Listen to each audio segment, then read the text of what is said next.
Hello everyone, this is Johnny and welcome back. It's spring 2023 and I'm excited because the Japanese maples have started to leaf out, and we are a little bit behind where we were last year because the weather has been a little different this year than last year.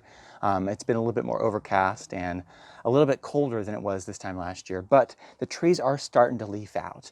And when your trees start leafing out, that's also the time when it's a good time to look under your Japanese maple trees to see if you have little seedlings that are growing up that you can pot up. So today I have a number of different updates that I want to share with you. One, we're going to go around and I'm going to pot up a little bit of Japanese maple seedlings that are growing up under one of my trees.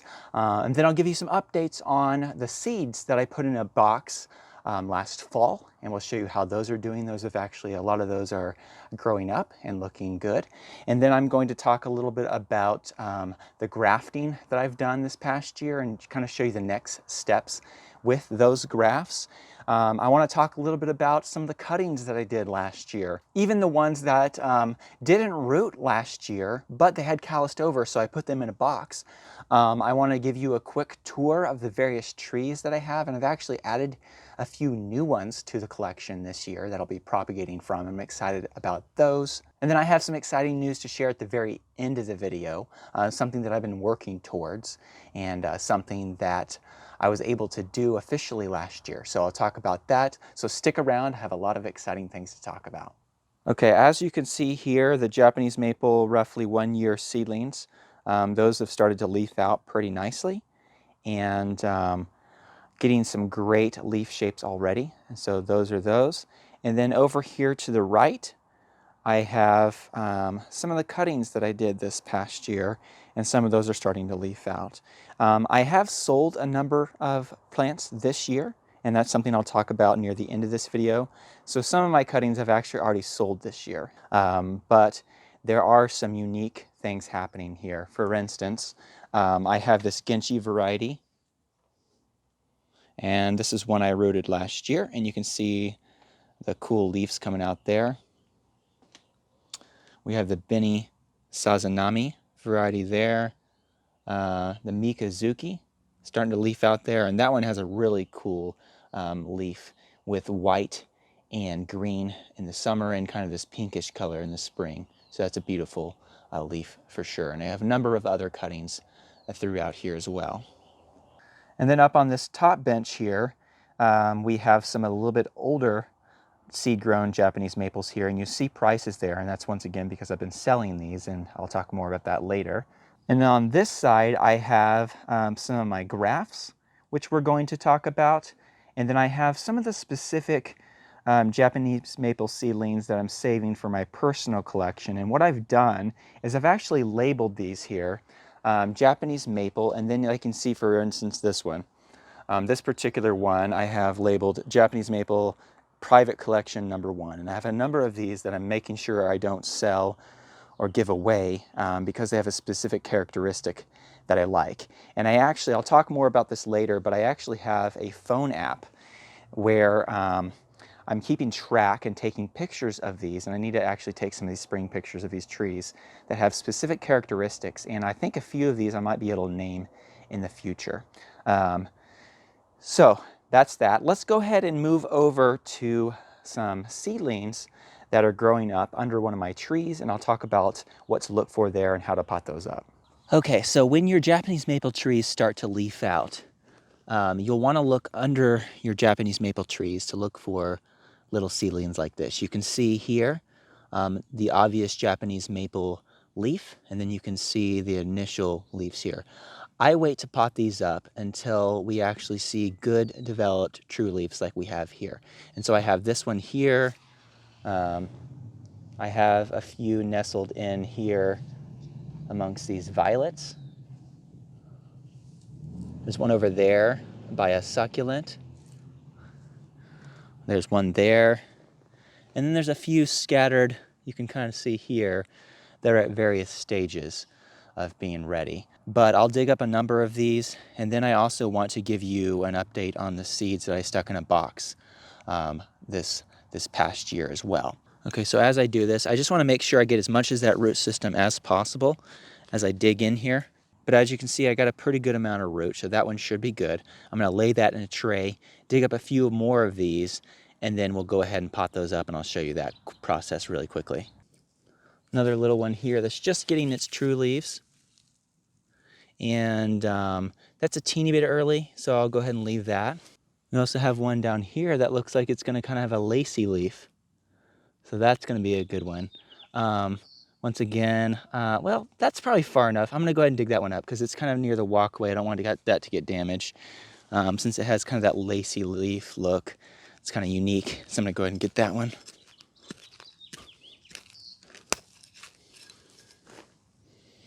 And it's a little harder here in this spot because I do have violets that I'm having to kind of go through.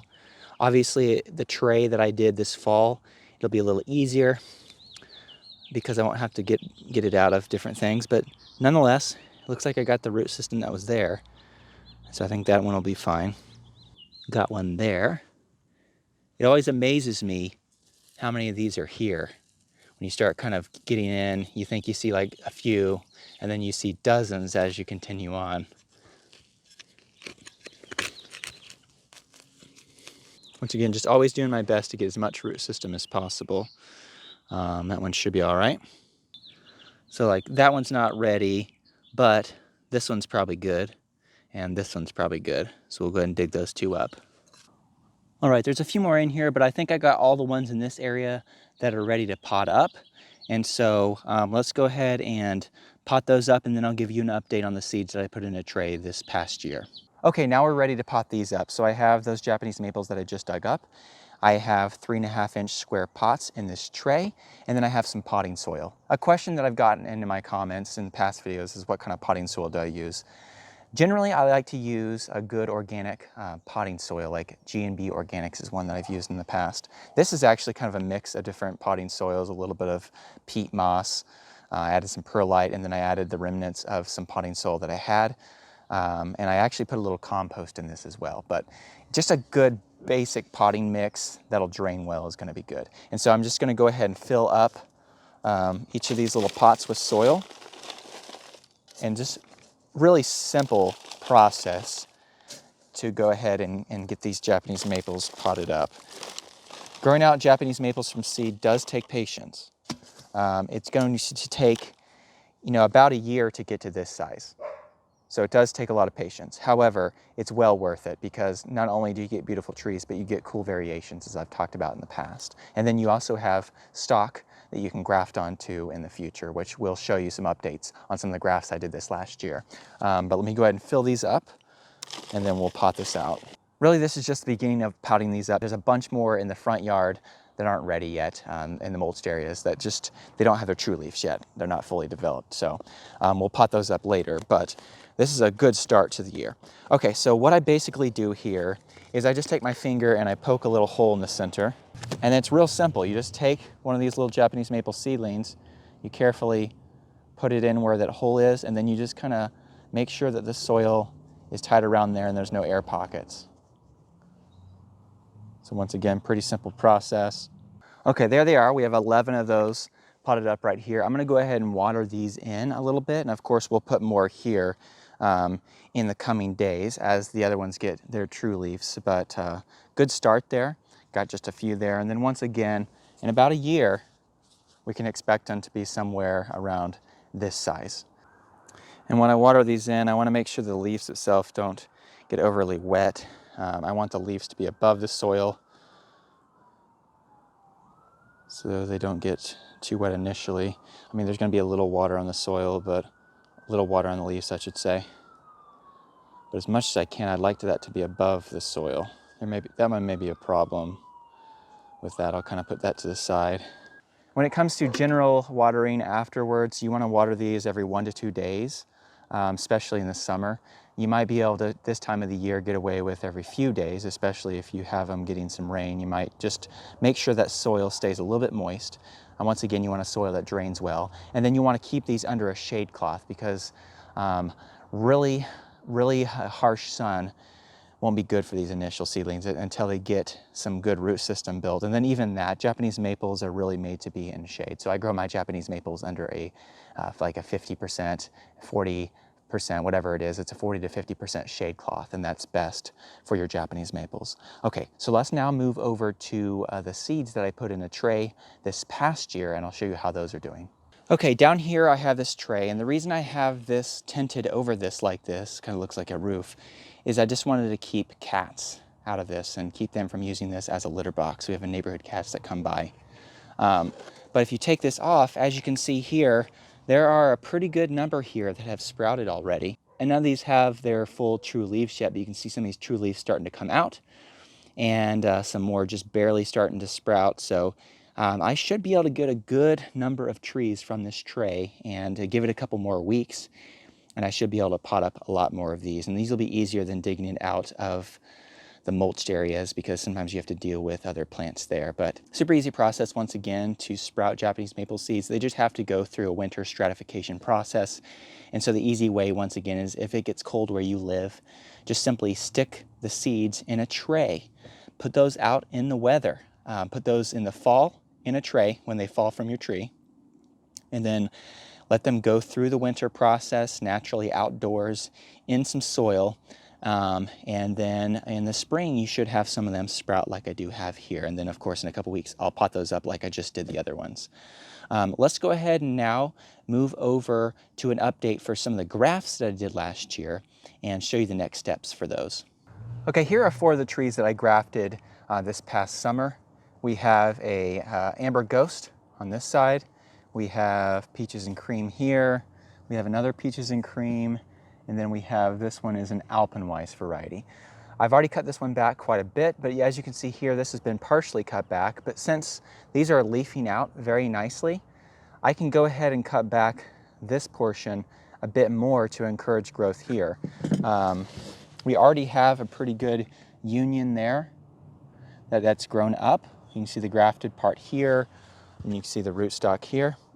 I'm gonna go ahead and cut this back right now to right there. And then this little dead spot part in the middle, I'll clip that. But once again, this particular one, this was grafted onto this tree July 2nd of 2022, so July 2nd of last year. And, you know, I'm already cutting that back quite a bit. I don't want to cut it back all the way to the union because I don't want to risk this dying completely. But I think that will be good, and this will encourage a lot of new growth right there. So there's that one. Let's go ahead and move over to the other one. This one, once again, I already did that, but I'm gonna go ahead and take off some of these little new growths that are coming here because I don't want to encourage too much growth for this rootstock. I'm actually gonna pull off all those and let this feed the tree. And that union where I grafted that on, once again, a side graft, veneer graft, that's doing pretty good. This one, once again, we have this graft look like it's going well. It's healing up nicely. And I'm gonna go ahead and take off this stake. Okay, got a bit of a closer view there. Got the stake gone. The union's going nicely. This was also grafted in July of last year. And I'm gonna go ahead and cut that back to right there.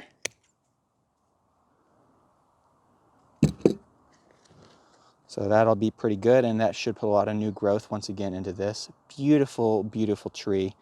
I can't wait for that to grow up, but that one seems to be doing well. And then lastly, we have this Amber Ghost.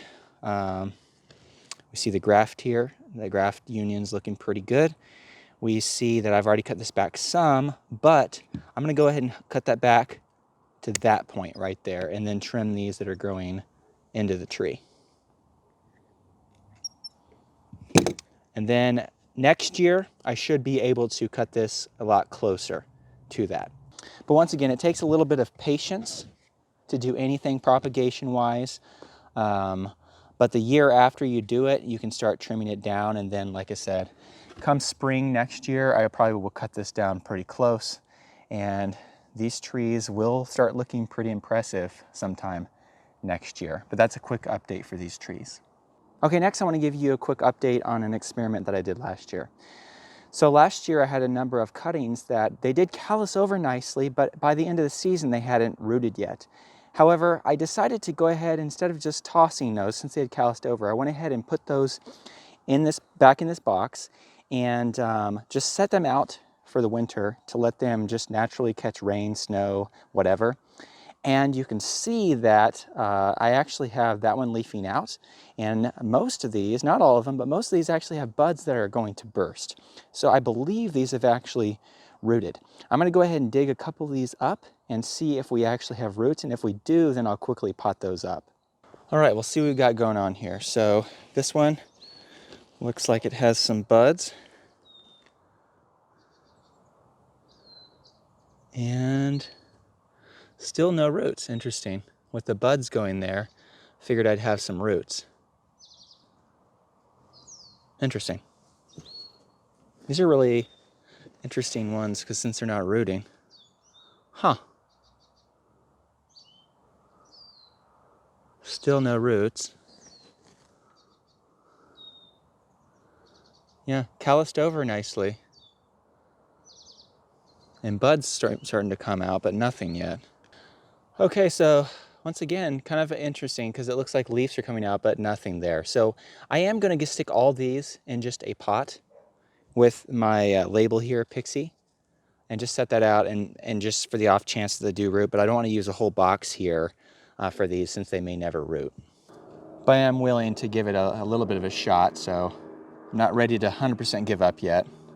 All right, there, go ahead and give it its tag, so I remember what those are, and then I'll water that in shortly. But I'll just give that another shot, and maybe it'll grow out. But once again, it doesn't appear like they're going to. It actually surprises me because I thought since they were starting to have buds pop open that they would. But we'll give them a little more time.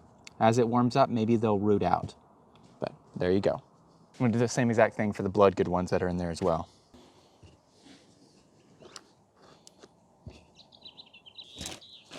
Got that, and there's actually one more there in the middle. And this one's an Alarian, so I'll stick that in the middle. That didn't root either. So I'll stick that in the middle and then know that there's one Alarian there. It looks completely different from Bloodgood, so that won't be confusing at all. Okay, so let me water those in, and then I'll give you a brief tour of a few of the trees, what they are looking like, and a couple of the new ones that I got. So ordinarily with cuttings, I would have these covered and out of direct sun. These have actually been outside for a long time uncovered. I'm gonna go ahead and keep them uncovered, but I am gonna put them under my Japanese maple bench so they get filtered light and not direct sunlight, and just see. Maybe by the end of this year, by fall, these will have rooted. We'll see. Once again, just continuing experiment for some of these that didn't root last year. Okay, first of all, I have here an Orangeola, and that's starting to leaf out. I do need to do some pruning. As you can see, some of the other under branches have turned white. These have died, and so I need to trim out some of that growth, but looking pretty good there, starting to leaf out. This is a beautiful tree all year long, and I should probably pot that one up to a bigger pot this year as well. Okay, down here in the smaller pots, I have a variety that I bought this year called Gable Glory, and you can see here that I've labeled that there. And I bought this from a local store, and I don't see the leaf there, but it's supposed to be a beautiful leaf with some cool variegation. I'll show you what that looks like later. We also have a few trees here that are in my, what I call my private collection, as I talked about earlier. Up here, you have the Alpenweiss, which looks amazing during the spring. It looks great during the rest of the year as well. But that tree is doing well, and that's one of my favorite trees in my collection. But that's a good one there. Down here, I have one that's called Mikazuki, and I have some cuttings that I did that were successful for this one. But as you can see in the spring, as these are opening up, they got a nice pink, peachy pink color, and then they'll open up to be green with lines, green and white lines. So a pretty tree there. This one is Peeves Starfish, this one here. And so this one, the leaves are very unique in the fact that they kind of curl over on the edges, and they kind of sort of mimic the look of a starfish. This one I got a couple years ago as a little graft as well. That tree looks happy. Another one of the private collection there. This particular one is a Bini Sazanami. Nice green bark, red leaves in the spring that end up turning green later on in the year. So that's a beautiful tree. This one here is called Genshi. And this one's growing up nicely. Once again, this was purchased as a little grafted tree, and I think I actually showed this one last year, but this has grown up a lot since then. Good, healthy tree, and I love the thin, kind of hair-like leaves on that one. This one here is a seed-grown one. You can see during this part of the year, you have green with kind of reddish on the tips, and then this will turn kind of neon green here in the next few weeks. So this is a variety that I am definitely hanging on to. It's in my private collection that I'm saving from seed grown. It just has a very unique green color, and I definitely want to save that one. One of the new ones I got this year is right here, and this is actually called Butterfly. It's in like a 20-gallon pot here, but this is called Butterfly. And this particular variety is going to be beautiful when this opens up. And I'll show you that once those leaf opens up, but you can look up the butterfly variety. And then over here, I have the Alarian, which I've showed you in years past, but a great, beautiful tree with some pink and white variegation. And then this year, I added a nice coral bark Japanese maple to my collection as well. So I'm excited about that one. It'll have green leaves, but of course, you have the nice, beautiful coral bark as well that provides great interest. Also over here, I did a video showing some hardwood cuttings that I did in January, and here those are right now. A lot of them have buds, and some of them actually have leaves that are starting to open up. That's not a 100% sign that it's going to have roots down below, but it's definitely not a bad sign. So we'll give that a little more time, and then probably this fall we can go ahead and pot those up. Over on this side, I do have some of the larger seed-grown Japanese maples as well. And you can see those there in like number 2 and number 3 pots. Okay, well, I hope you enjoyed those updates. As I promised at the beginning of this video, I do have an exciting thing to share with you, and that's the fact that I do now officially have a nursery license. As I've talked about in the past, if you've been following along with me, it's a dream of mine to actually run a nursery full-time. And so I'm just kind of taking steps towards that. As I've talked about, a lot of what I'm doing right now is experimenting very small scale to figure out what works and what doesn't work. So that way, when I am ready to actually really step out and go at this, hopefully in the future full-time, I'll know it works. So I hope you enjoy the process as I do this, and I know I'm learning a lot. I hope you're learning a lot, and I hope you enjoy coming along with me. But if you're not yet subscribed, please subscribe so you'll know when I put up new videos, and you can follow my journey and as I propagate not only Japanese maples, but hopefully other plants in the future. And so thank you for watching. Until next time.